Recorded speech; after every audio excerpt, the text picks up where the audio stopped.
béni avec maman 100 jours l'intercesseuse mondiale. À la galerie Porte des Nanures 23 Matongé du 50 Bruxelles. Bana Bruxelles Bazayako Pambolama occasion Oyepe Samelinde Bino. Maman 100 jours à Tiki Kinshasa Amemi P Eteni Yabana ya Bruxelles Bana Europe na Mikolomi Balé ya campagne monene ya évangélisation Oezana thème Yesu Kota Likambonanga. C'est vendredi 4 mars 2016 à partir de 17h. Samedi 5 mars 2016 10h conférence de leaders et 17h campagne d'évangélisation. À la galerie Porte des Nanures 23 Matongé du 50 Bruxelles. Porte du Namur. Bana Belgique fallait pas vous rater. T'as l'occasion Zambé à Pesibino. Nazela ya Mosako Linaye maman 100 jours. Bruxelles vous êtes bénis pendant le 10 grandes journées de campagne d'évangélisation. Kozangate occasion Oyo vendredi 4 mars à partir de 17h. Ouverture et le mot maman 100 jours. Samedi 5 mars 10h conférence de leaders avec le révérend docteur Emmanuel Kama. 17h croisade d'évangélisation avec la prophétesse Malela Londi Esther maman 100 jours l'intercesseuse mondiale. À la galerie Porte des Nanures 23 Matongé du 50 Bruxelles.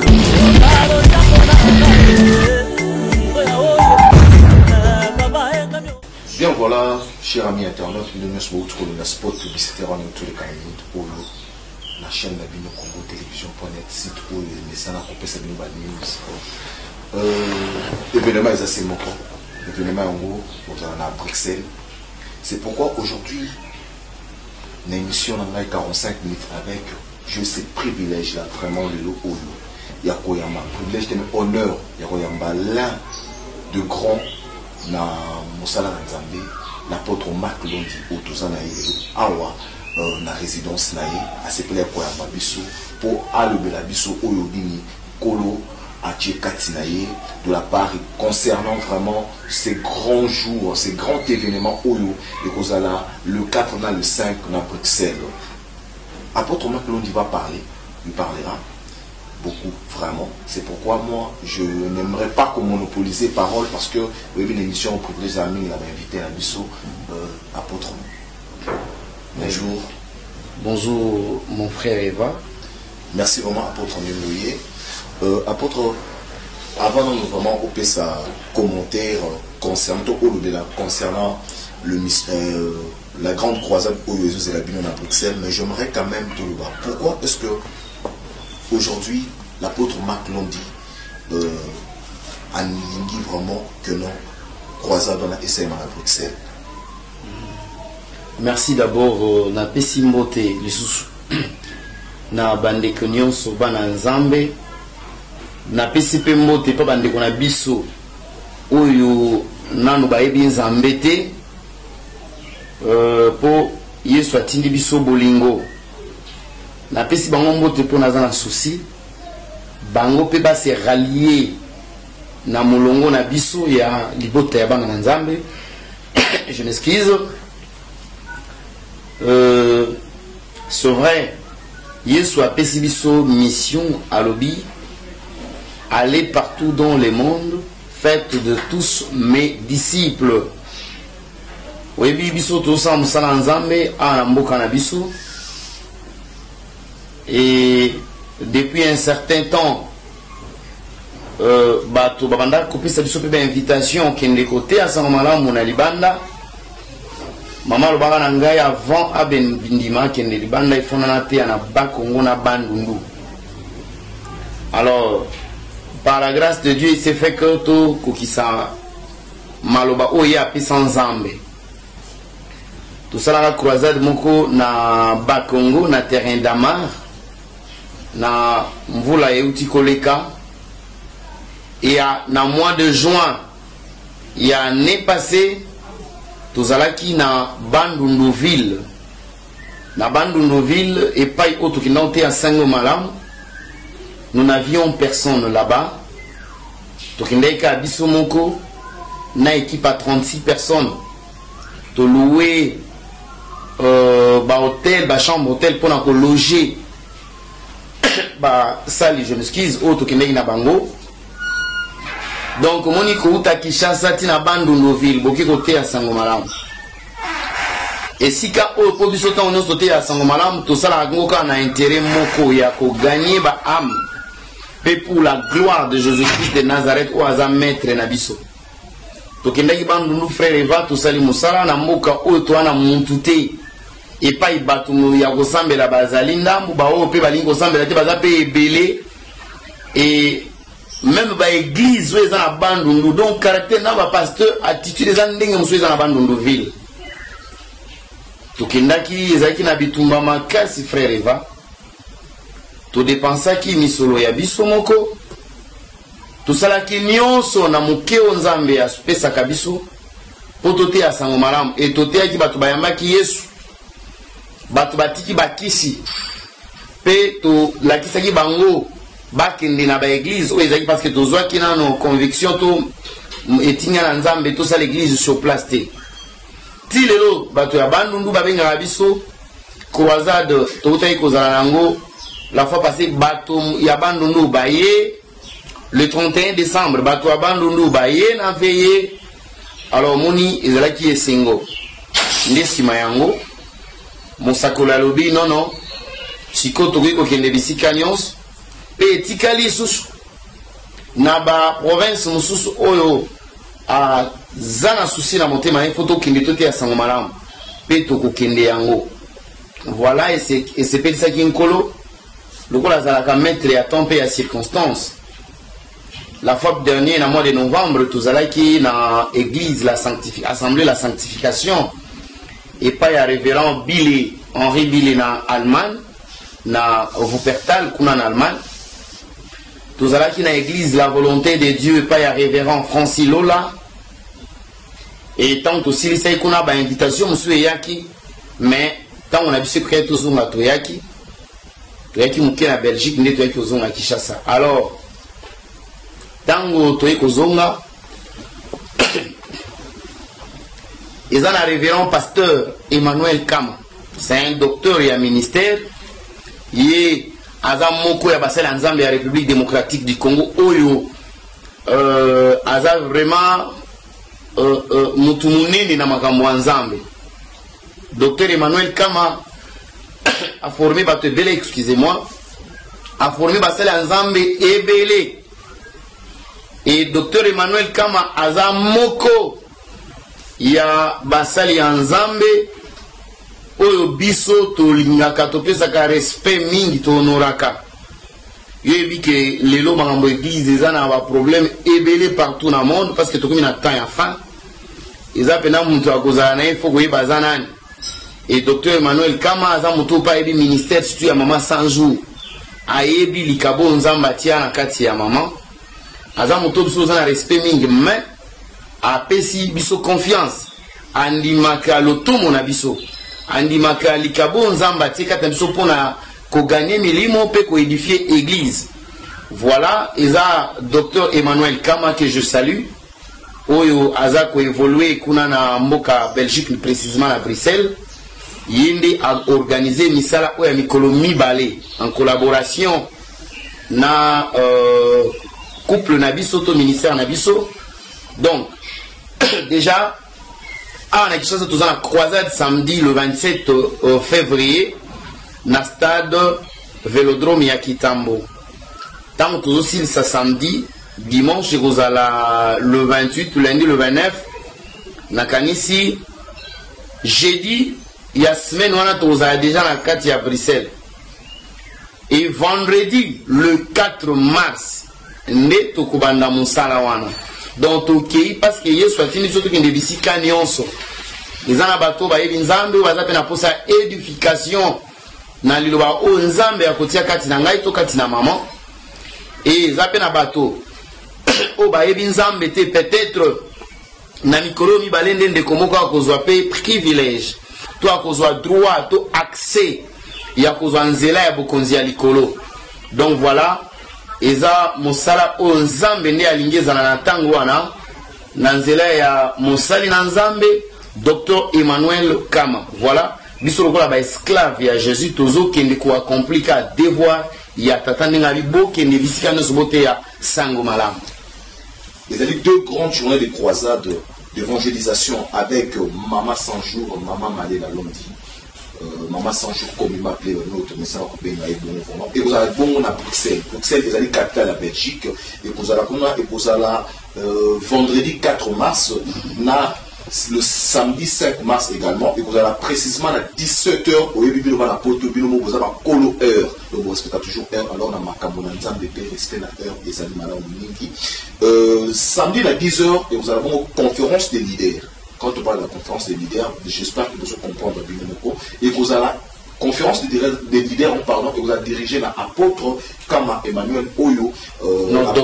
Docteur, pardon, Emmanuel Kama Oyo, l'apôtre Mac Londi, Oyo, Azali, partenaire, il y a Grande Croisade Oyo, et vous savez maintenant. Mais apôtre, ce qui a retenu vraiment particulièrement l'intention de l'Aïe et Zatem. Tout le monde a ébélé la thème de en français. Dans le venez, cette année c'est une année de guérison miracle, mais où est le thème Ezali Yesu Kotali Kamunanga. Pourquoi ce thème et pour l'année de Lingala? Ok. Donc, mon ministère Nabiso Congo Eza Jésus réponse village de foi. Thème Yesu Kotali Kamunanga, c'est thème moko principal maman Zalkana na ministère Onzamba Pisae. Oui bien ça la album na tina na loimbo o ezaki na tina na titre Yesu Kotali Kambolangai. Alors en exercice tous en croisade thème en français, des choses nouvelles au nom de Jésus-Christ de Nazareth. Ça n'a rien de les ya bokeseni na molimo. Thème na lingala tout en français, tout na kimbunza, tout na kintandu, ponga na za mukongo mutandu ya bakongo. Nakolo bango na komekangwa mfumu Yesu unsadisa mumambo mami kolo Yesu mokonzi Yesu sunga intervenir kota na makambo na ngai. Vous comprenez? Tunako komangona kintandu. Donc tutiango Yesu kota likambo na nga parce que musakoli tango papa et docteur Emmanuel a bongisi action alobi non. Mon prophétesse naza aposa nzambe apambola nde biso awo. Thème yonde pesa thème alobi Yesu kota likambo na ngai. Et nande ko asala conception ya ba fiche wana tango azui nani wana konsabi tete temo feti kala kaka na nani na lingala. Donc thème ezala na français ezala na lingala, il y aura des gens qui viendront là-bas qui ne parlent pas lingala. Le thème reste comme ça, mais là-bas nous allons leur expliquer. Donc Yesu kota likambo na ngai avait dit justement en français que Jésus intervient dans ma vie. Donc thème na lingala tout en français ça pena na likambo mingi te. Donc milulu wana ikobanda vendredi le 4 mars à partir à 17h na galerie Porte de la Mure 23,1050 Bruxelles Matongé Porte de la Mure Porte de Namur pardon, galerie Porte de Namur 23,1050 Bruxelles Matongé Porte de Namur. Alors Wane na uti kolobeza vendredi le 4 mars à partir à 17h na ici autopsie adresse na quartier Matongé, galerie Porte de Namur 23,1050 Bruxelles Porte de Namur. Et le samedi 5 mars na 10h na même lieu na galerie Porte de Namur et kozala conférence ya ba leader wana et kozala docteur Emmanuel Kama ko intervenir et ngai pe na ko intervenir moke et na pourquoi tozongi siko na croisade na biso pour na ko clôturer le même vendredi on a partir il y a 17h na même adresse galerie Porte de Namur 23,1050 Bruxelles Matongé na Porte de Namur. Donc ne pai oyo tokoya ko sala musala nzambe ne nazo yebisa bandeko o bazili baku ya kolanda biso na nzela ya émission oyo na réseaux sociaux na ba réseaux sociaux mais tala nzambe alingaki yo olanda na internet ozwa programme sacré o nzambe atindi pona na mboka Bruxelles parce que mosakola pesi thème alobi Yesu kota likambo na ngai. Donc to bengi bandeko baya bayo kalilo banzambe sima koyoka liloba nzambe bandima liloba wana po kondima so bazi foi nde komemela bango bikamwa parce que Bible zoloba na biso voici le miracle qui accompagneront ceux qui auront cru à mon nom. C'est Jésus qui parle. Tala bikamwa oyo kolanda bato oyo bakondimela kombo na ngato bakondima na kombo na ngai. Ils imposeront les mains aux malades et les malades seront guéris. Ils chasseront les démons à mon nom. Ils imposeront les mains aux malades et les malades seront guéris. Les qui accompagneront ceux qui auront crié. Bikamwa oyo kolanda ekotambola na baye oyo bakondima. Oh bakondima nini? Bible dit la foi vient de ce qu'on entend et ce qu'on entend vient de la parole de Dieu. Bana nzambe baya bayoka liloba bazwa kondima na Yesu ina sima bakozwa privilège bakozwa nzela ya ko expérimenter le boko na nzambe parce que nous savons qu'il y a plein de problèmes partout au monde dans ngona génération oyo ezala en Afrique ezala na Europe. Alors seule solution voilà kokota na makambo ya biso c'est seulement Jésus-Christ de Nazareth. Voilà les motifs ya témoana Yesu kota likambo na ngai. Le motif comment va le pays yo tout ça un problème d'ailleurs kende na rendez-vous sacré le 4 mars 2016 où na Bruxelles na Namur au kende ko kali do bayanzambe apôtre ba apôtre bidé parce que le problème là oui bidé tout c'est pas mais le oyo nzambe a Jésus réponse accueilli qu'on a la photo pour adorer la banque. Base la particularité du niveau où on met la banque pour maman malela qu'on met la banque là le balanzambe ou nzamba pour la banque. Na etinda na nzambe il y a toujours quelque chose qui se passe. Mon sali nzambe azali porteur ya message. Azali porteur ya message ko te pa na nzambe. Donc nengo tozo kende kuna. Maloba o nzamba ko tshana bibebu na biso poto te ya libota nzamba beto te ya bato nanu ba yebi nzambe te mais nazo croire que bakoya ata ko participer liloba o bakoyoka soki eza biso nde tolobi bato bakomona eloko te mais Bible ezotalisa biso bato nyonso balandaka Yesu bazonga pamba te e Yesu abandaki kolinga mingi bato babandaki kolanda ye na suka bandaki koluka nini asala mpona bango. Donc, chose spéciale, oyo bango bakozela. Eza tozela bango Jésus réponse. Yesu oyo akotaka makambo ya bato. Yesu oyo achangeaka ba vie ya bato. Yesu oyo akufa na ekulusu mpona biso. C'est ça la particularité. Donc, basali ya nzambe pe bazali. Na mboka wana. Tozo kende no poto leki basali ya nzambo baza kuna mais toke parce que Bible bi nzamba pesi moto na moto likabona ye siko tozo kelika édification pe guérison pe kobika lobiko ankolo na limbwanda mbwa likabo pe o nzamba pesi biso esangani na ba o batndeko bazwa déjà na basala nzambe bate ya kabango kuna mais awa ezesko na koli pe spécial musus o nzambe atindeli bango o moko na moko akoya poazo. Les gens ont des problèmes. C'est seulement Jésus qui est capable de résoudre leurs problèmes. Il dit, venez à moi, vous tous qui êtes fatigués, et chargez sur moi tous vos soucis, je vous donnerai du repos.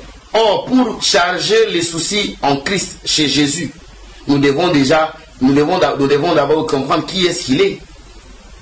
Nous tapez ça, Koli Azana, on n'est pas n'importe qui, il faut taper si Koli. Mais moto, tout le monde a même porté, tout le docker, et Zalaka. Batu bayaka bayebi kesto na memisi biloko na ngai pa moto oyo na kofuta ye mbongo fozala na eloko akofuta ye mais ye apesi yango ya ofele abiboya epai na nga bopesa nga bozito na bino nga opesa bino bopeni donc ako décharger batu ye azwi na ye fardeau po esi azwa yango na ngomba ya Golgotha.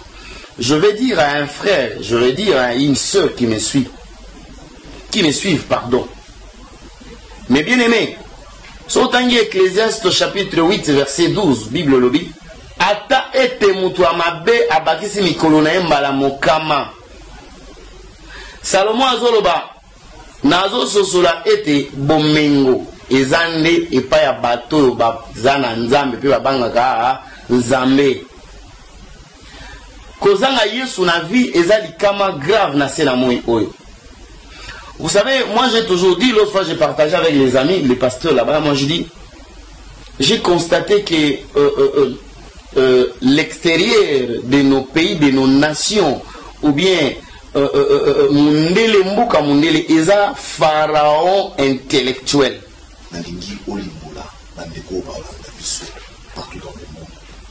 Ça veut dire quoi? Pharaon. Vous savez, pharaon c'est l'image.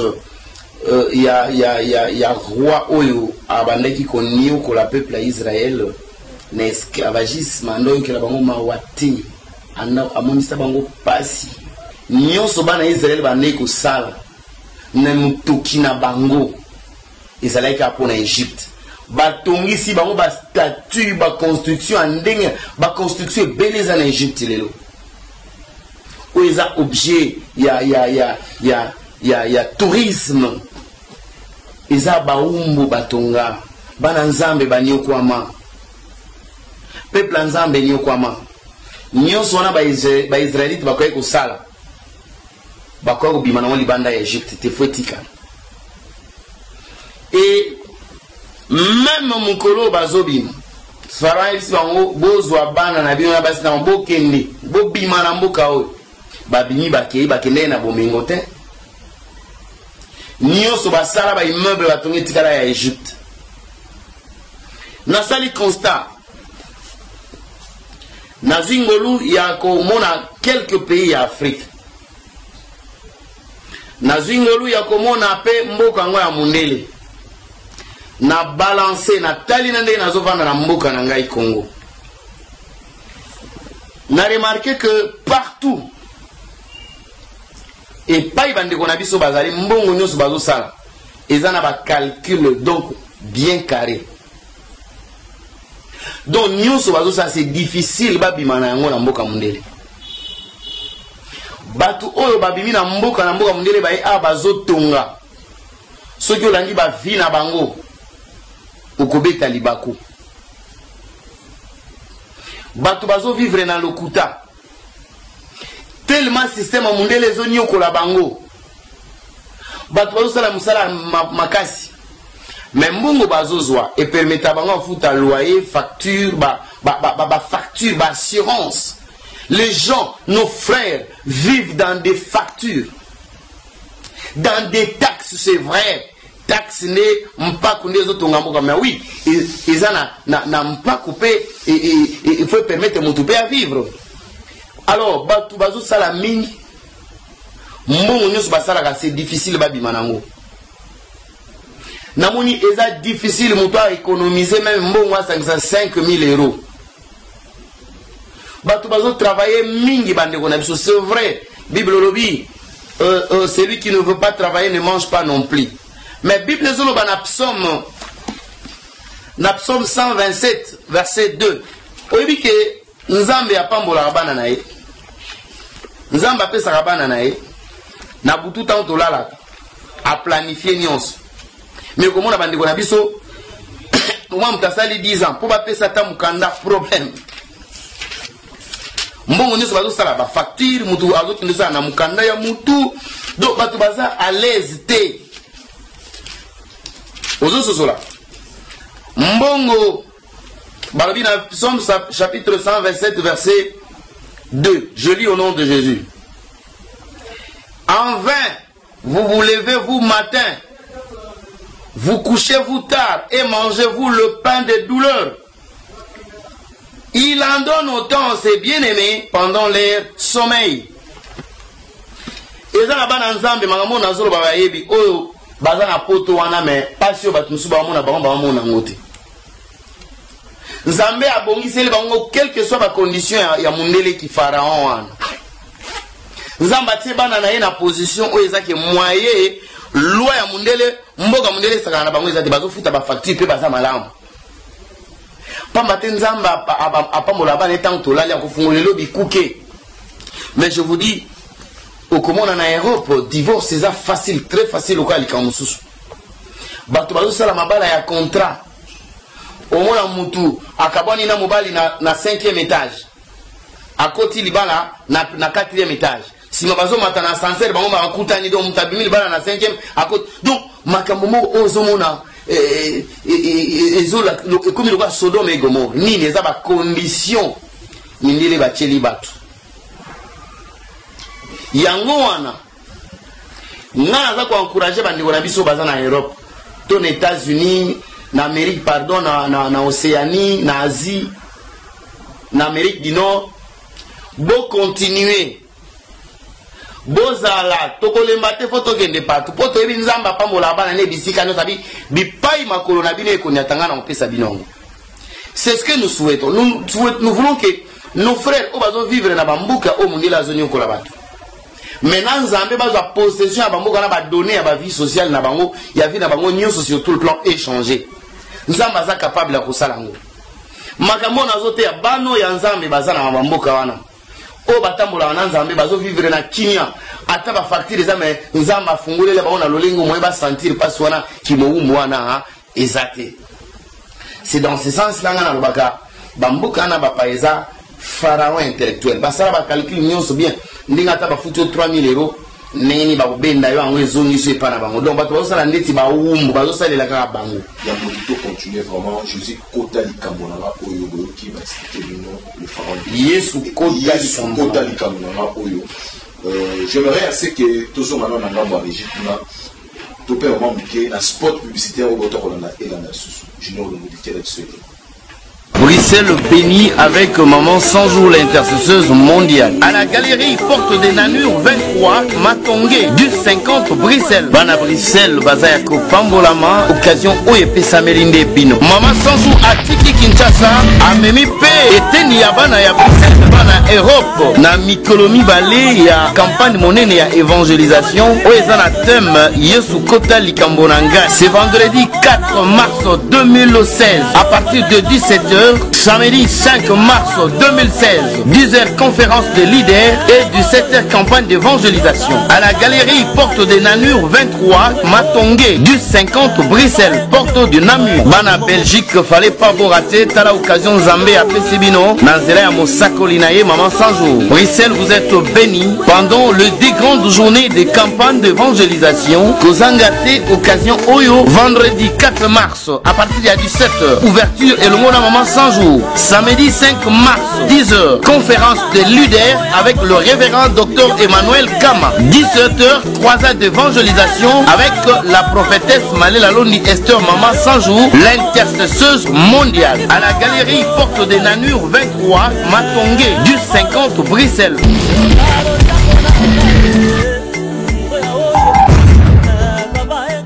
Voilà des retours sur ce plateau. Apôtre Marc Londi, outil pour illustrer, pour expliquer Bananzambe, pharaon intellectuel. Mais, nakomona, bandeko na biso ya poto mingi. Bazalaka oto lubaka mwa mukema mutu makasi. Makambo bonzambe penza mingi bani yakomi pesa te. Na ndenge balobaka note basali na nzambe belé, misusu bayaka na ndenge ya aventure. J'espère que vous êtes bien. Ndenge bozo kende. Bozo nglango évangile, liboso porte banda kuna bango. Oibisi bango. Oui, ngana ina ibisa moto nyonso tu na sena moi oyo. Ngonga nzambe zo beta kwa iba nzambe. Ngana na linga te na loba pe ono eza pona bambuka bavandi batute. Paul azoloba, soyez mes imitateurs comme je le suis pour Christ. Modèle na biso eza nzambe. Ata na poto te, ata na Afrique, ata na RDC. Mutu soki nano ayebi nzambe te vi na ye kozalaka lolingo nso meme na RDC eza pe na bato bayebi nzambe te balingi pe kutumaka nzambe te me nga nazoyebisa bango oyo balingi nzambe te et que bomoi ya mutu ndenge Bible elobi na 1 Jean 5:12 celui qui a le fils de Dieu, celui qui n'a pas le fils de Dieu n'a pas de vie. Celui qui a le fils de Dieu a la vie, celui qui n'a pas le fils de Dieu n'a pas la vie. Mutu aya na Yesu te aza pamba, mutu aza na Yesu te aza pamba papa.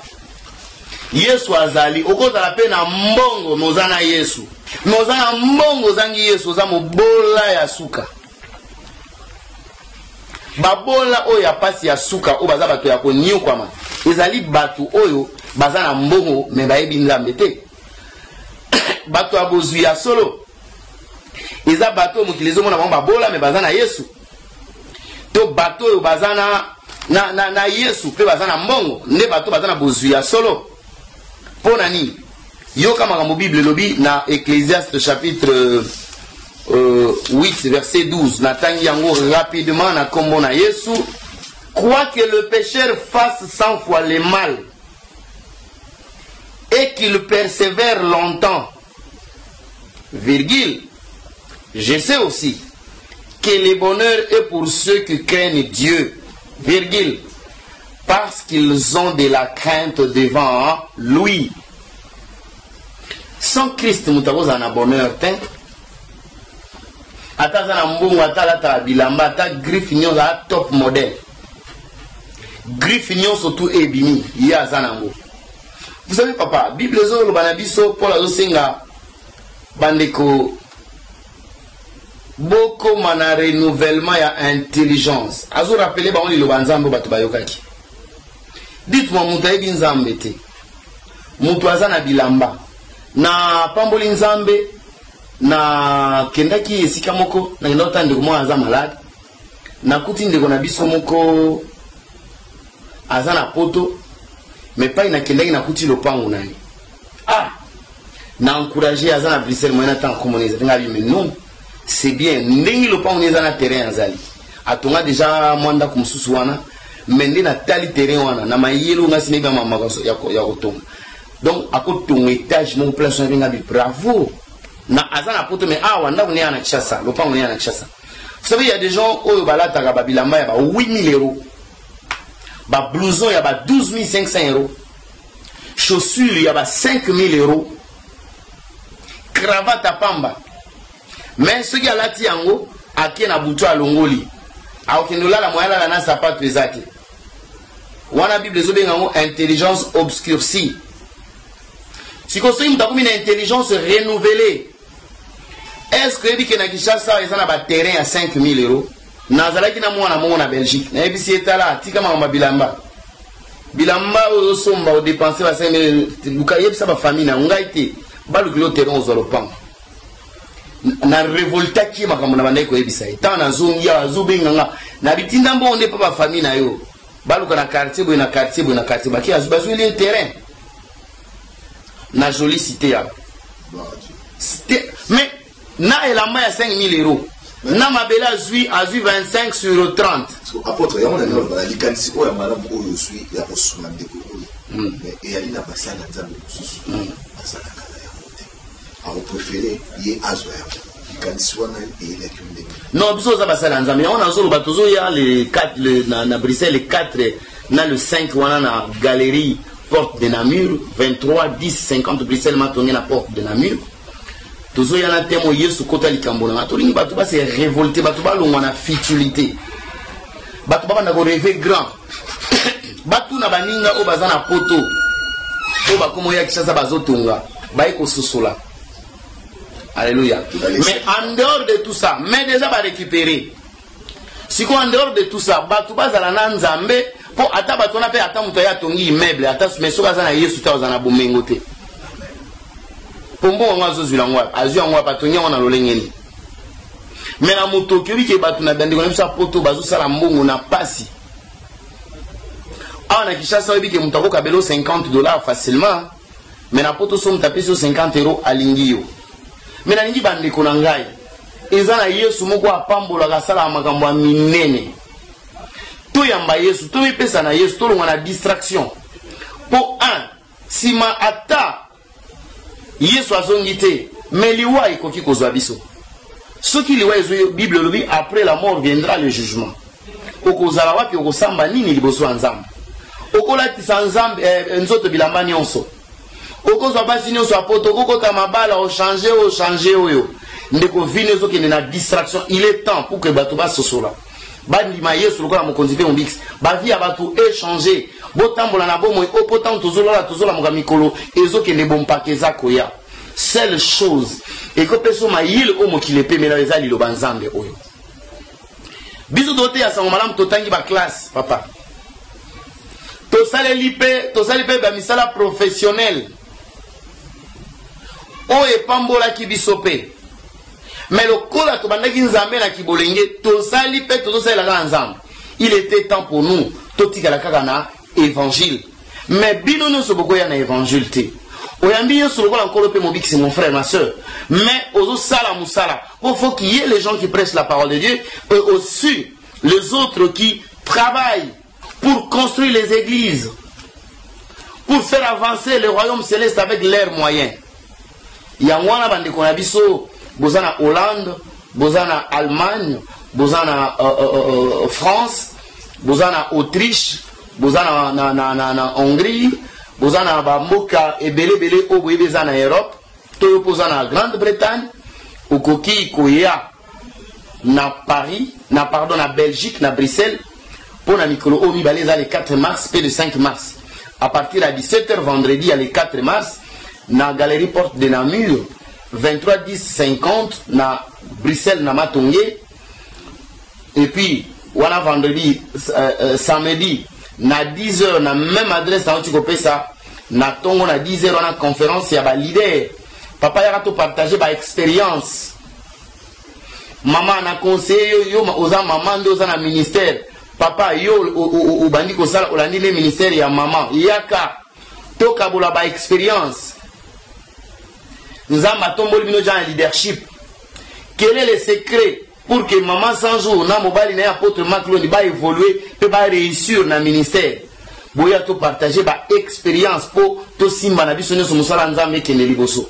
Donc en tout cas na zako invité bino bo négliger programme otebana ya poto boya to yoka lilo banzambe peto bika loboko nzambe na nguya na yango ndenge sala kana bomo ya batu bandima ka Yesu na kati ya croisade to bona mingi basala na croisade na bango ezaka yoke des programmes ezaka na kati ya croisade ile mo susu esimbi attention na mai ezali conférence des leaders. Ouais.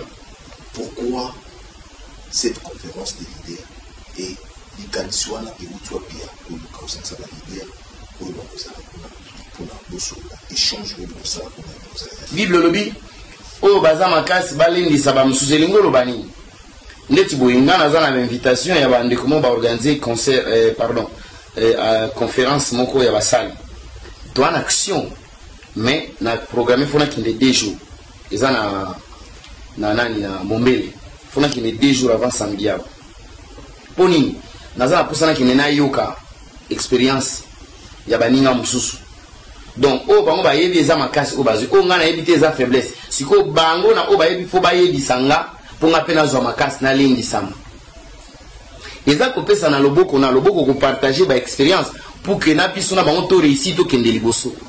Parce qu'on a quatre conférences et moi les alliés comme l'idée en mozaka bino na bino ba sali na nzambe to pe non ba pasteur ba collaborateur ba pasteur ba yembi pe un moyembi aza leader chef intercession aza leader na département ba pesier responsable social l'église aza leader na département na il faut ya ekola à comprendre ba capacité ba secret nini un leader à cause de nango un leader à cause de l'attitude nini un leader mamni na kolo bana kolo bateni na kusala na oya kusala te pa ni na kozala na pa ni na kozala te parce que ça ba tout mususu aza leader mais otalié aza ko influencer te un leader faut influencer au moni kolo na biso yesu leader ya religion ya christianisme aza leader ya kondima ya mitema ya bato bandimi yesu pena na solo. Jésus avait influencé le monde bisope batu oyo tozui likabo ya ko servir nzambe na ministère songolo nous devons influencer notre entourage et pas tozali batu fo ba mona boke seni na influence spirituelle na biso. Un ministre de Dieu, un homme de Dieu n'est pas n'importe qui. Ezana makambo o mutu fasala na o salate bana na nzambe bazaka na eloko babengi fo bazaka na caractère. Notre caractère c'est Jésus-Christ de Nazareth. Donc voilà raison ezaka ko lendi sana biso na biso basali na nzambe raison ya conférence wana o ekozala na orateur Dr Emmanuel Kam. 2 grandes journées de croisade d'évangélisation quand les toujours là pour le Maman Londi Madela, compliment appelé à Maman Sanjou. Combien de bébés qui ont Maman Sanjou à cause de la Belgique, la capitale à Bruxelles. Et c'est quand à cause de la Milou Mibali, aux années 80, le 5 mars 2016, il y a tout ça. Et ça, on va semaine toujours déjà. Je pense que semaine toujours à cause de déjà la Belgique, c'est à Bruxelles, et c'est pour ça les mêmes. Et vous allez mingi penza na lieu na la galerie Port de Namur, galerie Porte de Namur, numéro 23. 10-50 Bruxelles, na Matonge. Matonge, oui, ils ont quartier où et si quand on a vu sur la Congolais, il y a RDC, il y a des colons sud-africains, des Camerounais, des Ivoiriens, mais là, on sait vraiment, tout ça, la photo. Mini vraiment aucun de mon côté benga patane de qu'on aurait les colons sur les gaz africains parce que Nzambe aïe na makolo na bino Nzambe aïe na porte na bino a lui oleo lukayo mais ya yo lukayo yangwana et le thème na mo ezanini Yesu kota likamba donc Yesu yo bele laka butumoi na église à travers basali daye Maman Sanjou na papa Marc Londi dans le ministère, il y a Jésus, la réponse, aïe qu'on répondre Jésus réponse. Jésus réponse, pardon, aïe qu'on kota dans les camps. Mais on apporte toujours les sous parce que pour nous, vraiment, vers la fin. Donc, nous parlons déjà vers la fin de l'émission, apôtre. Je disais, je ne sais pas, pour édifier tout collègue de Sabah en disant, mais où va jouer l'antabisso. Déjà le 4 mars, nous sommes agents à Bruxelles. Nalingi Oya. Mais ma bande konayo ba camarades mususu ba africains au kutana ba camarades no ba étrangers ba belges. Ya kabayo kalilo banzam. Na bengi bino nyusu bande kona biso bozala matonge. Et puis na inacha en plus na inacha bino en contact na pasteur na docteur Emmanuel Kama pour na ndenge beaucoup contacter biso. C'est pareil, ne boye ba place où tu as logé dans tel autre aux ala pona koyamba bato musu o mama ba olinga ba kutana mama pour tu na mujuna koyamba. Donc numéro de contact déjà pour na bandiko bazana Belgique bino bato bazana libanda boko cha code à 0033 et pardon 0032 code à Belgique 0032 mais numéro est 499 521 011. Pardon, oui, 821. Donc 499 821 011, premier numéro. 0032 499 821 011. Deuxième numéro. 0032 465 737 226. Deuxième numéro. 0032 465 737 226. Voilà ce que docteur Emmanuel Kama. On a déjà à Bruxelles, avant d'agapé on a à Bruxelles. Il y a un programme, nous sommes tous allés là, maman koyambela, beaucoup koutana maman prophétesse. Vraiment, tika Jésus réponse à côté de Makambonabino, na kombona Yesu Christo. Apôtre, maman dans la terre, terre que non, Nzambe, Moutou, nous autres Moutou, ils ont la pièce de l'échange pour Moutou, à vous en avez pour Abou Samzo Tokaye. Mais Nzambe Yemokonda a la pièce de réchange. Pourquoi inspiration on a? Pourquoi Maloba on a maman abadé à chaque fois? Le beau dans Nzambe. Ngana zantoma. Ils ont révélation sur Nzambe ko pesa pesingata, ko pesa na pesi tendenga pesa pe passer mususu. Mais atali depuis tant que ça Nzambe ngamo Nzambe osala. Mutoyer santé zate mutoyer balobi oyo sili. Nzoto baby. Mais abondeli na kombo na Yesu zoto mutwane zongi. Cela veut dire quoi? Donc nzoto ebeba ki misunu asike kubota wana. C'est Nzambe ndiye mtakrea abiso. Yena zana ba pièce nyo sa banzoto na biso. Donc c'est suite ya ba miracle lobo kwa Nzambe otomo. Moni même ngamo na za un grand témoignage. Yo yebi j'ai été victime 2 fois d'empoisonnement. Minga na basali mikana na clinique ngalema d'urgence sinon moi été. Maman prophétesse alobi kokenete papa to bondela soki okufa navanda pe to bondela nie nzoto makile sokwami ndenge onakoma kinande nazalelo bato bamona yenga gloire à Dieu donc nzoto nange bandi kozonga tange zozonga ngo bani nzamba zongi si remplacer ba pièce ya sika ndenge mo pe bandi ko bazanga problème bazobela nzamba kozonga si la ba pièce ya sika na bazoto na bango mama lobaka banguna no bakomona suka yo komona suka banguna na yo mais banguna no bakomona suka na yo te. Ce sont des paroles, il y a révélation où ils ont encouragé bana nzambe. Où ils ont encouragé batonio so bana nzambe batinga magana nzambe po banguna na bamba poussa na pembeni na bango te. Je crois que ce sont des paroles révélées par le Seigneur. Il y a moi no monita nyonso aloba bango pona ko rappeler bana nzambe pe pona ko lier ça bango qui va perdre l'espérance. Laissez-moi encore vous rappeler une fois de plus 2 grandes journées de croisade d'évangélisation avec Maman 100 jours à Bruxelles, vendredi 4 mars et le samedi 5 mars, heure 17h juste. Dans le programme, comme orateur, vous allez Docteur Kama Emmanuel, pour tenir conférence des leaders. Et à 17h, il y a le samedi, et vous allez Milulu Makasi, et si Jésus réponse à Kosala, les sous Nzambe ya Malé la Londi. Akosala sumakasi mama yemoko akoya sukote ya bino akoya opambola bino pe kobikisa bino na kombo ya Nzambe. Mais adresse eza semoko eza wapi yandi na Galerie Porte de Namur numéro 23 1050 Bruxelles na quartier Matonge. Nous avons un peu de quartier wana bana Bruxelles nyonso ndenga pota utuluba awa obendi de konayo muninga noaza Camerounais Ivoirien Sénégalais nous sommes mis bango bakoyoka kaka parce que bazate na tina le biko.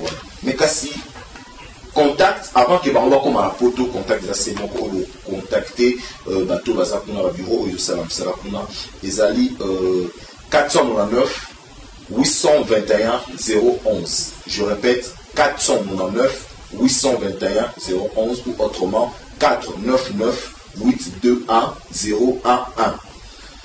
Yami Balé ezali 465 737 226 465 737 226 ou 465 737 226. Voilà par numéro que vous avez affiché vraiment la banque il y a petit écran la numéro vous l'avez vous benga pour vous déjà faut boya épeler pour boyer puis et si kawa puis apôtre Londina Maman 100 jours basté na ba croisade milulu na ba vraiment ils ont plein à craquer ba image les ali et à te que nous nazo tia commentaire mais Lili ezali wana éprouva papier là ça même à travers le spot publicitaire aux hommes vraiment comment est-ce que Jésus répond Nzambe ya apôtre Londi na Maman 100 jours à tout ça vraiment je sais pas comment tu connais la souka na rappelé programme ezo dans le 4 mars oui. Na 17h oui. Mukolo ya wana eza croisade na galerie Porte de Namur oui. 23 10 50 Bruxelles Matonge Porte de Namur na Matonge wana na Bruxelles wana mukolo wana ezali Maman 100 jours ngana ko introduire yekaka na lelo banzambe puis to kubondela nzamba ko visiter bateau. Et le samedi 5 maintenant, nous aurons 2 programmes na samedi à les 5. Na 10h, conférence à ba leader. Intervention, il y a docteur Emmanuel Kama penga na ko intervenir muke. Nesima na pokwa batonio sotoye croisade. 17h, programme bandi. Nde mukolo wana to clôturer, nde batu bawe ba pendenge mama ko yamba wana na Bruxelles et na conseil bande ko baya bango pe ba bénéficier na grâce ya Maman 100 jours na kombo na Yesu Christ pa Nazareth. Donc tozana batu déjà bazana ba sœur na biso Marie Malou Bomboka, ba Charlotte Chalamama, ba Monique, baza ebele déjà bandiko baza wana elongo na pasteur na docteur Emmanuel Kama pona osala musala yope o na papa na biso Israël pe maman Élysée moi sina ba olongo Allemagne bazoya déjà na Bruxelles na bandeko musu ba olongo mbo musu bazoya wana déjà pona musala yango vraiment Nzambe apambola bino bandeko ba yembi ya Bruxelles na yebi penati banano bazala na Belgique wana bino pe bozala beaucoup tana docteur Emmanuel Kama pardon pour un programme pour la louange et adoration en Coloane. Apôtre après croisade est-ce que vous avez un parce que vous avez un empêchement il y a une croisade mais c'est pas autant que ce que c'est pas coûtant na bino est-ce que vous avez un Coloane programme na biso ezapenda juste surtout Maman 100 jours donc to une la mingité tokoumela mingi te peut-être ngam na kotikala moke na bakour moko naza nango mpo nasala wana mais en tout cas bana nzambe bazala na croisade mpo bazwa programme ya mama 100 jours mokolo akoyamba bato nyonso akoyamba bango. Merci nga mpe na remercie bino Congo Télévision.net nzamba pambolo frère Eva frère na biso junior réalisateur pe cameraman ya makambo nyonso tozosala ape tozoloba tika télévision na bino ekende liboso na kombo na Kristo Yesu pe bino nyonso bolandi biso mbote nzambe apambola bino basali ya nzambe tokutana mokolo wana bino nyonso mpe bato bosambela kana boya toyoki liloba nzambe nsima mpe après croisade boke na mangomba na bino eba oyo boza na mangomba te tokolakisa bino esika botikala wana na Bruxelles bosambela parce que biso toza na église na poto te mais tozoya tosala mosala nzambe baninga oyo baza na baéglise wana basokipe na encadrement na bino.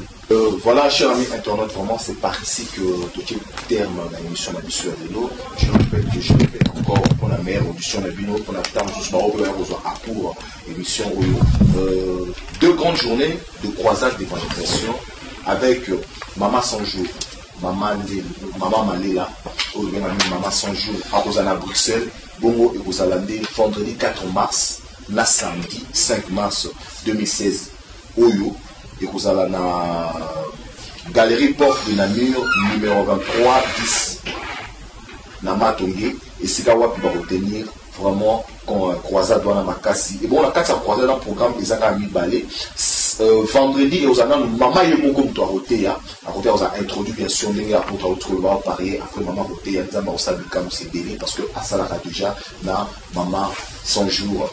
Le samedi, et vous avez la conférence des leaders où vous avez tenu par le docteur Kama Emmanuel Yende à retenir une conférence sur la Makassi. Et après, il y a à 17h, vous avez le Maman Malela, Maman 100 jours, après le sous pour clôturer croisade pour que Bopambola davantage Nzambe Azosenga. Lieu Ezakakamoko, Galerie Porte de Namur, numéro 23 10 50 Bruxelles, dans le quartier Matongé, pour la poteau. C'est par là vraiment que je mets un terme à cette émission. Mais laissez-moi quand même le temps pour remercier l'équipe technique Mumbaya. Émission 45 minutes avec Oyo, vraiment, les accords encadrés, P, coaching, vraiment là-bas, Oyo, Naza pour remercier. Et Ezali, Blandine Mbaki, RDC Inene, vraiment merci Nayo, Junior Lumoudi, l'H4, l'homme, le réalisateur, P, monteur, P, caméraman. Il y a émission 45 minutes. Merci à toi, Lola, la perle bilingue. Ce que nous avons bilingue na 4e Koloya ka okozoyango Jourwana le 4 mars Lola la perte de l'Ekiyaka on a bien. Merci à tous ces personnes qui nous soutiennent de loin. Merci, bye, ciao, prochain. Bruxelles béni avec maman 100 jours l'intercesseuse mondiale. À la galerie Porte des Nanures 23 Matongé du 50 Bruxelles. Bana Bruxelles Bazayako Pambolama occasion Oyepe Samerinde Bino. Maman 100 jours à Tiki Kinshasa a Memi P et Yabana ya Bruxelles Bana Europe na Mikolomi Balé ya campagne monene ya évangélisation Oezana thème Yesu Kota Likambonanga. C'est vendredi 4 mars 2016 à partir de 17h, samedi 5 mars 2016, 10h conférence de leaders et 17h campagne d'évangélisation. À la galerie Porte des Nanures 23 Matongé du 50 Bruxelles, Porte de Namur. Bana Belgique, fallait pas vous rater, t'as l'occasion Zambé à Pesibino, Nazéra Mosakolinaye, maman 100 jours. Bruxelles, vous êtes bénis pendant le des grandes journées de campagne d'évangélisation. Kozangate, occasion Oyo, vendredi 4 mars